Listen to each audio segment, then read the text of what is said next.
सभी को नमस्कार। जय हिंद, वंदे मातरम। क्या हाल चाल? सब बढ़िया। तो डॉक्टर कलाम फाउंडेशन क्लासेस मेहरता की ओर से एनसीईआरटी पैटर्न कक्षा 10 के लिए साइंस के 10 मॉडल पेपर तैयार हो रखे हैं।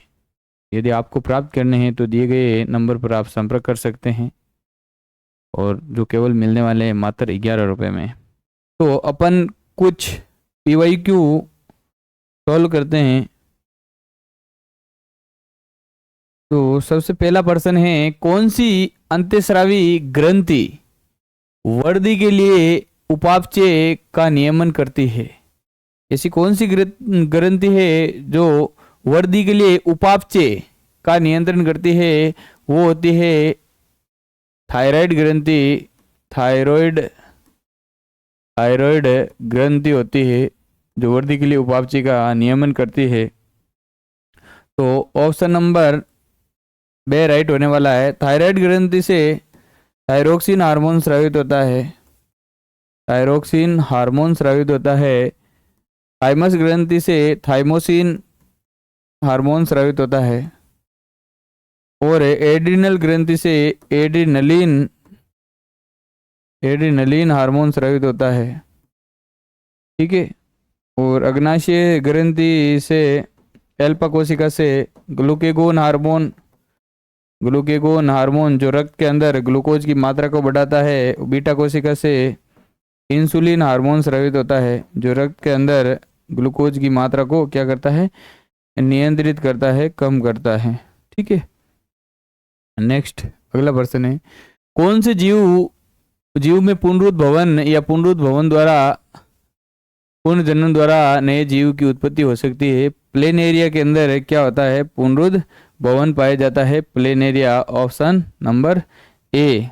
तो आप हमें कमेंट बॉक्स में बताइए कि भाई प्लाज्मोडियम के अंदर अलैंगिक जनन की कौन सी विधि होती है? मानव में वृक्क एक तंत्र का भाग है। जो वृक्क होता है, किडनी होती है, वो किसका भाग होता है? वो होता है उत्सर्जन तंत्र का। और वृक्क है ये बायां वृक्क है, ये होता है दायां वृक्क। ठीक है। ये उत्सर्जन तंत्र का भाग होता है। ऑप्शन नंबर से इसका करेक्ट आंसर होने वाला है। अगला है, निम्नलिखित में से कौन सा पादप हार्मोन का उदाहरण है? पादप हार्मोन का उदाहरण है।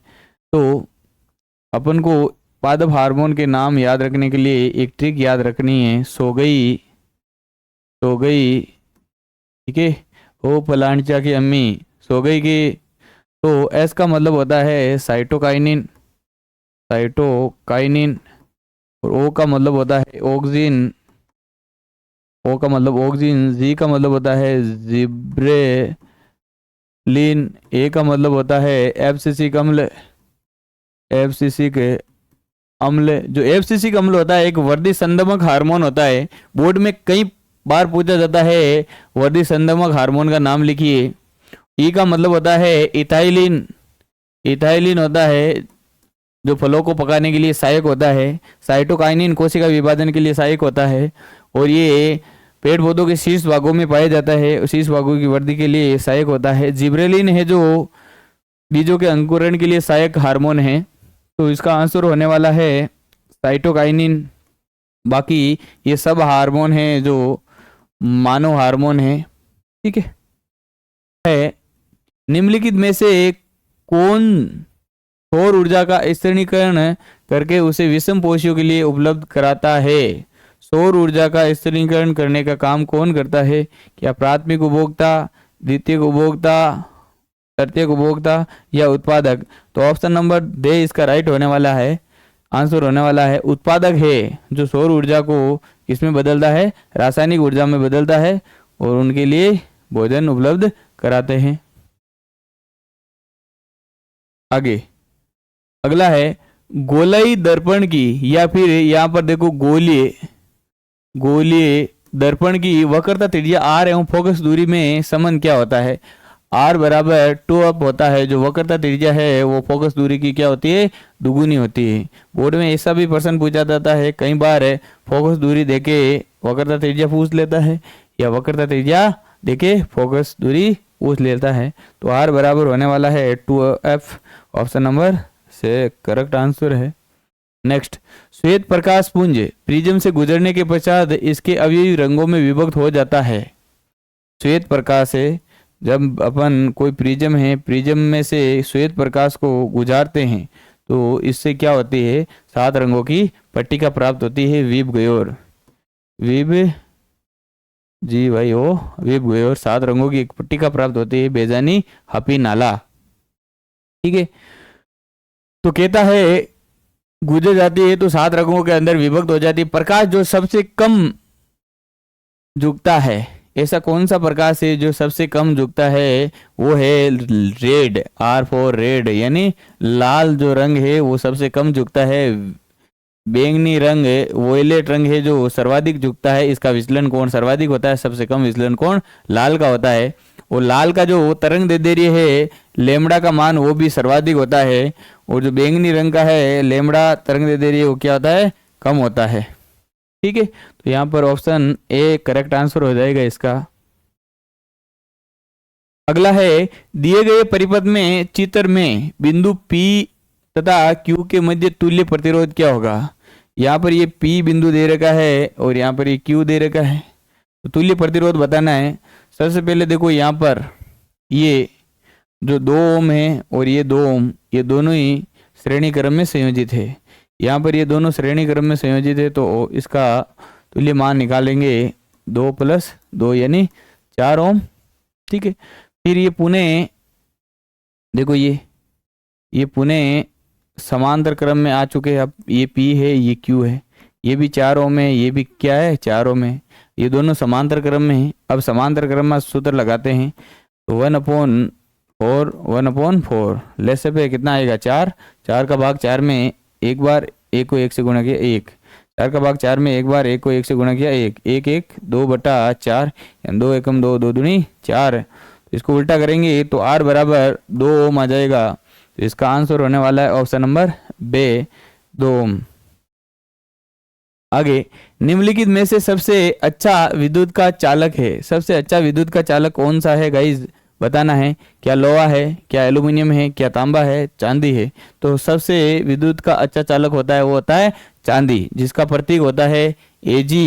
क्या होता है Ag। तांबा का प्रतीक होता है Cu, एल्यूमिनियम का Al, लोहा का Fe, ठीक है।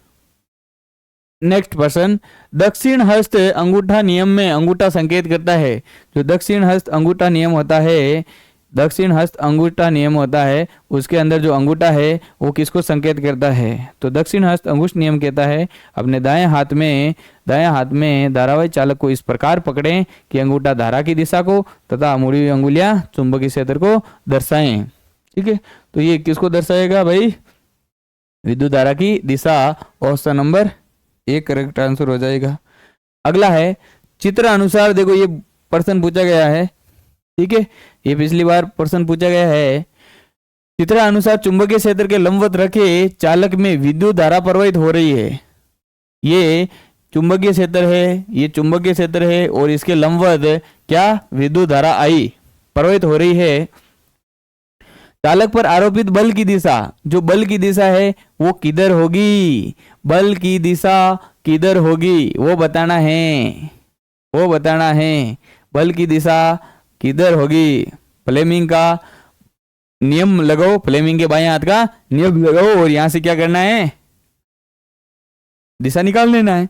तो फ्लेमिंग का बाएं हाथ का नियम कहता है, देखो ये अंगूठा है, ये क्या है तर्जनी है, ये क्या है तर्जनी है। आपको पता है कक्षा 10 के अंदर हिंदी का एक पार्ट है, उसके अंदर परशुराम जी को कौन, लक्ष्मण जी क्या दिखाते हैं, तर्जनी अंगुली दिखाते हैं। तो ये तर्जनी अंगुली है और ये क्या है मध्यमा।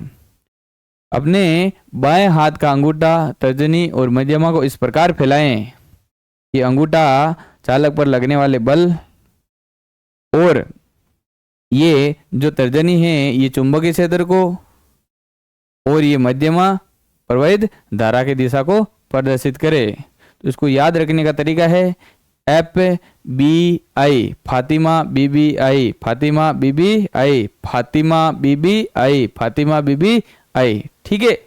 तो यहाँ पर तो यहाँ पर है जो इसका करेक्ट आंसर हो जाएगा, कागज में भीतर की ओर जाते हुए, कागज में भीतर की ओर जाते हुए। कहां पर?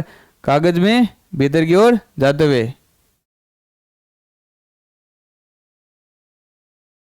हाँ हाँ, अब आ रही हूँ है ना, अब लगभग आधो घंटा लागे,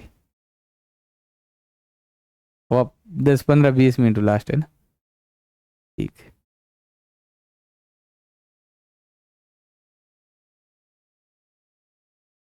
हाँ, तो इसका ऑप्शन नंबर देख करेक्ट आंसर हो जाएगा, कागज में भीतर की ओर जाते हुए।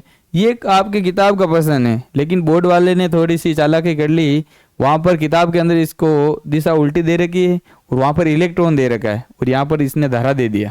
ठीक है, आगे, जिंक और तनु सल्फ्यूरिक अम्ल के साथ अभिक्रिया से उत्पन्न गैस, देखो जिंक की अभिक्रिया तनु सल्फ्यूरिक अम्ल के साथ करवाते हैं तो zinc sulphate plus hydrogen gas बनती है। कौन सी गैस? Hydrogen, option number A. ठीक है, अगला, एक उदासीन विलयन का पीएच मान, उदासीन विलयन का पीएच मान कितना होता है? 7। 1.2 किसका मान होता है भाई? जठर रस, किसका?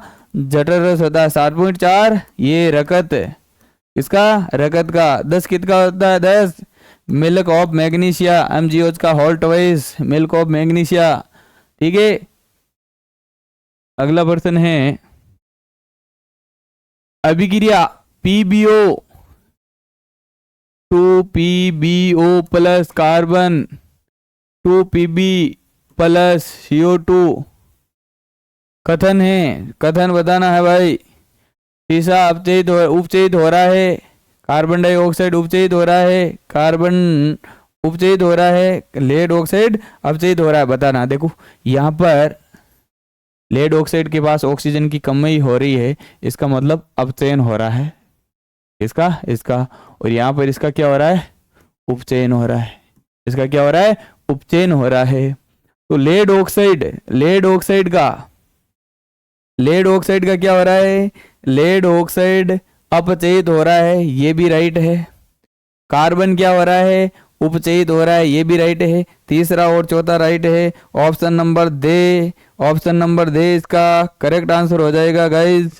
ठीक है, चलिए नेक्स्ट प्रश्न है, फॉस्फोरस परमाणु के एम कोष में उपस्थित इलेक्ट्रॉनों की संख्या, जो एम कोष है के एल और एम, कितनी है फॉस्फोरस के अंदर? देखो एक ग्रुप होता है boron, carbon, nitrogen, oxygen, fluorine. देखो बैंगन, आलू, गाजर इन थैला। ठीक है, काशी गए संत प्रभु, नेपाल, पाकिस्तान, ऑस्ट्रेलिया सब भिखारी, ओ सावधानी से टीपो। ठीक है, फिर कल बार आए अंटे। ठीक है, तो ये ऑक्सीजन, देखो ये ग्रुप नंबर अपने हैं 13, ये ग्रुप नंबर 14, ये ग्रुप नंबर 15, ग्रुप नंबर 16, ये ग्रुप नंबर 17। जो ग्रुप नंबर 15 का तत्व है, ग्रुप नंबर 15 का, इसके बाह्यतम कोष में 3 इलेक्ट्रॉन होते हैं, इसके 4 होते हैं और इसके 5 होते हैं। ग्रुप नंबर 15 के 5 इलेक्ट्रॉन होते हैं, तो एम कोष में 5 इलेक्ट्रॉन हो जाएंगे। Option number B is correct answer. संतृप्त हाइड्रोकार्बन है, संतृप्त हाइड्रोकार्बन ऐसे हाइड्रोकार्बन जिनके अंदर कार्बन और कार्बन के बीच केवल सिंगल बंध पाया जाता है, उसे क्या कहते हैं? संतृप्त। तो यहाँ पर देखना है संतृप्त कौन सा है, तो C2H2 2 दूनी 4, ये तो है 2 का 2 ही है, 2 का 2 ही है। देखो ये हो जाएगा C ट्रिपल बॉन्ड C और ये H और ये H, तो ये हो गया एथाइन। क्या है? एथाइन। 2 दूनी 4, ये है एथीन, ये क्या है? एथीन है। और यहाँ पर 2 दूनी 4 और 6, तो ऑप्शन नंबर 6 इसका करेक्ट आंसर होने वाला है। ये बेंजीन का फॉर्मूला है, बेंजीन का। ठीक है, तो ऑप्शन नंबर से अगला प्रश्न है मीथेन CH4 में उपस्थित सहसंयोजक आबंध CH4 के अंदर सहसंयोजी आबंध कितने हैं? तो कितने हैं? 1 2 3 और 4। तो ऑप्शन नंबर ए इसका करेक्ट आंसर हो जाएगा। नेक्स्ट है ऑफर सीमित समय के लिए है, जल्दी से जल्दी परचेज करें। ओके बाय बाय, जय हिंद।